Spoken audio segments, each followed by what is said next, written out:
আমার মনে হচ্ছে বাইকটা বন্ধ হয়ে যাবে। তবে এই যে এই তো শুরু হয়ে গেছে। না না না না না না, বাইকটা তো মারা খেয়ে গেলাম, এবার কি হবে আমার?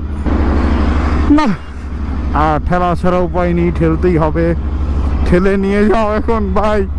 কি হলো গাইস?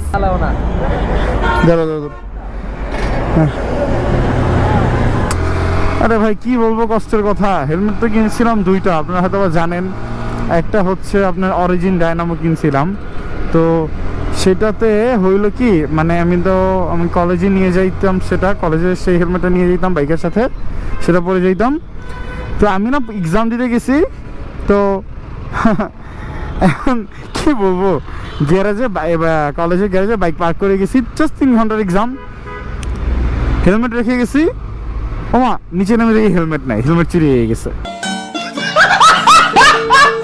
যাক, সেটা কথা না, কথা হচ্ছে যেই চোর তুমি চুরি করেছো, আমি তোমাকে দোয়া করে দিয়েছিলাম তুমি হাগু করবে 3 দিন, তাও পাতলা পায়খানা, একদম 4 থেকে 5 বেলা করে পাতলা পায়খানা হবে তোমার। আর সেই পাতলা পায়খানা তোমার ঠিক হবে না, এটা আমার দোয়া ছিল তোমাকে, বদদোয়া না। যাই হোক, আমি জানি না তোমার কি হয়েছে, বাট তুমি যদি ভিডিও দেখে থাকো, এখনো সময় আছে, আমাকে আমার হেলমেট ব্যাক করে দিও। যেহেতু হেলমেট চুরি করেছো, 3 থেকে 4 মাস হয়ে গিয়েছে, তবে নিয়ে যদি থেকে থাকো, তাহলে আমার হেলমেট আমাকে ব্যাক করে দিও, না হলে হ্যাঁ তোমার বউ আর একবার সাথে পলাই যাবে। আমিন। আল্লাহ তোমার কাছে বিচার দিলাম। আল্লাহ দোয়া কবুল করে নিও সেই চোরের বাচ্চার জন্য। আমাকে ফুল্লি রোজায় ধরেছে ভাই, তুমি রাগ করো না চোর ভাই, কিছুই হবে না, তুমি খালি আমার হেলমেটটা ব্যাক দিয়ে দিও, আর না দিলেও যা যা বললাম তাতেই হবে, মনে রাখো। আমার মনে হচ্ছে বাইকটা বন্ধ হয়ে যাবে, তবে আর 5-10 কিলোমিটার যাওয়া যাবে। 5-10 কিলোমিটার রাস্তা অবশ্য নেই এখন, আছে হয়তো বা 1 থেকে 2 কিলোমিটার। 1 কিলোমিটার হয়তো 2 থেকে 300 মিটার আছে পাম্প। তো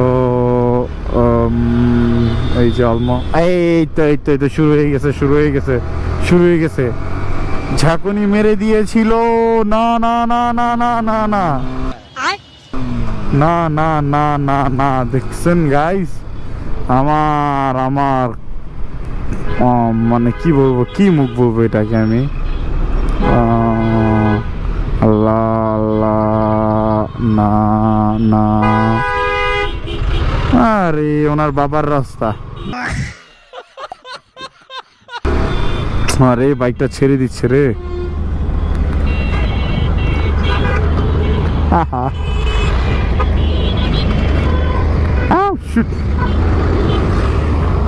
বাইকটা তো মারা খেয়ে গেলাম, এবার কি হবে আমার? না, আর ঠেলা ছাড়া উপায় নেই, ঠেলতেই হবে। ঠেলে নিয়ে যাও এখন ভাই। কি হলো গাইস? খুব মজা বাইক ঠেলতে। কপাল খারাপ থাকলে যা হয়, মানুষ যে কি বলবে।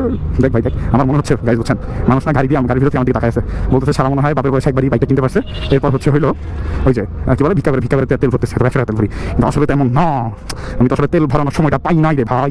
এখন আমাদেরকে বুঝাবে সবাই টাকা আছে, কি যে শরম লাগে। এই তো ভাই, আবার বাইক লাগছে ইয়াটা, নিচে নামাই। আমি এখান থেকে বেশি দূর না, আমি এসে পড়ছি, বাট এইটুকু রাস্তার জন্য এমন হয়ে গেল। মানুষ তাকায় আছে, হাসতেছে, কি একটা অবস্থা।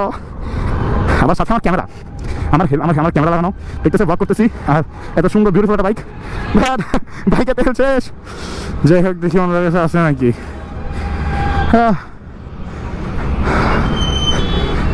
ভাই তেল আছে? হ্যাঁ হ্যাঁ, তেল আছে?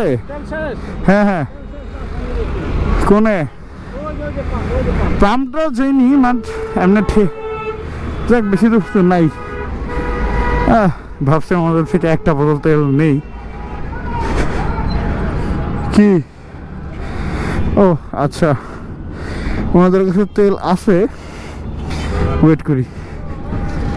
কি? হ্যাঁ, তো হয়তো আমাদের কাছে পাইছি।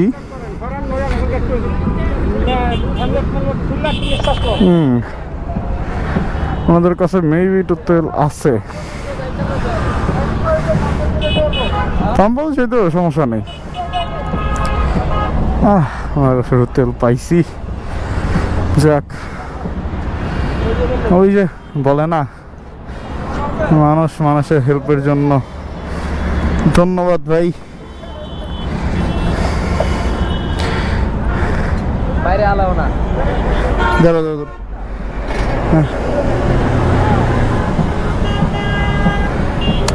ও দেখ ভাইদের কাছে তেল পাইলাম। ভাই কয় টাকা এটার, কয় টাকা? স্টার্ট হইব ভাই, সমস্যা নাই। দাঁড়ান দেখি।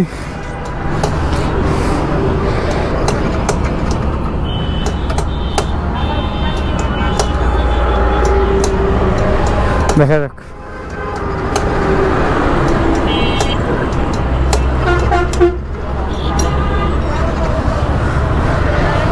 হয়েছে হয়েছে হয়েছে।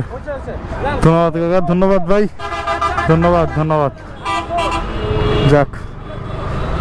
ও তো এই রোজা রাখা অবস্থায় ওই যে আল্লাহর থেকে একটা সাহায্য আসছে। আল্লাহ আসলে নিজ হাতে একটা হেল্প করলো আমাকে। আল্লাহর রহমত বলবো এটাকেই, যে আসলে রোজাদার মানুষের উপর আল্লাহর কত সুন্দর একটা রহমত থাকে, কি সুন্দর একটা রহমত থাকে। যাক, আল্লাহর রহমতে ওই ব্যক্তির কারণে আজকে রোজা রেখে বেশি কষ্ট করা লাগলো না। আল্লাহ আমাকে নেখায় দান করুক, ধরনের সুস্থ থাকুক সবসময়, আমিন। আর এখন তো চলে আসলাম পাম্পে, দেখছেন হয়তো 10 থেকে 20 মিনিটের রাস্তা ছিল এই সময়। এটা হচ্ছে আপনাদের ভাইয়ের লাখ। লক করে দেন। তো ওই জায়গায় তো আজকে আর কথা না বাড়াই, আজকের ভিডিও এই পর্যন্তই। ইফতারের সময় হয়ে গেছে, তাড়াতাড়ি বাসায় চলে যাই, ইফতার করি। ইনশাআল্লাহ খুব শীঘ্রই আবার নতুন একটা ভিডিওতে দেখা হবে আপনাদের সবার সাথে। আসসালামু আলাইকুম, আল্লাহ হাফেজ।